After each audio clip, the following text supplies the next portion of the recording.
ലൈംഗിക പീഡന പരാതി അടക്കം വിവാദങ്ങളിൽ പ്രതികരിക്കാതെ എം മുകേഷ് MLA മേതിൽ ദേവികയുടെ കഥ ഇന്നുവരെ എന്ന സിനിമ കാണാനെത്തിയതായിരുന്നു മുകേഷ്. സിനിമയെക്കുറിച്ച് മാത്രമാണ് മുകേഷ് സംസാരിച്ചത്. സിനിമ വളരെ നല്ല സിനിമയാണ്.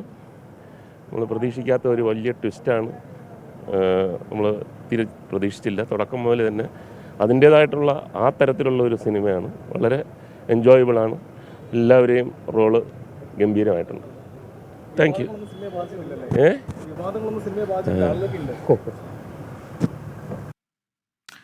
അഖിൽ ഷാൻ സാർ വിവരങ്ങളുമായി തിരുവനന്തപുരത്ത് നിന്ന് ചേരുന്നുണ്ട്. അഖിൽ, ഇപ്പോൾ ഉള്ള ഈ വിവാദങ്ങളെക്കുറിച്ച് ചോദ്യങ്ങളുണ്ടായോ?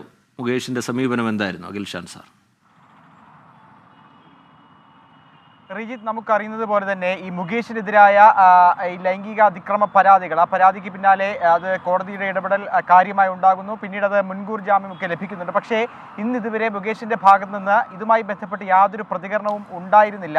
ആ സമയത്താണ് ഇന്ന് വൈകിട്ട് തിരുവനന്തപുരം ന്യൂ തിയേറ്ററിൽ ഈ മേതിൽ ദേവികയുടെ ഒരു ചിത്രം കാണാനായി മുകേഷ് എത്തിയത്. ചിത്രം കഴിഞ്ഞ് പുറത്തിറങ്ങിയപ്പോഴാണ് മാധ്യമങ്ങൾ ചോദ്യങ്ങളുമായി എത്തിയത്. പ്രധാനമായും സിനിമയെക്കുറിച്ച് മാത്രമാണ് അദ്ദേഹം പ്രതികരിച്ചത്.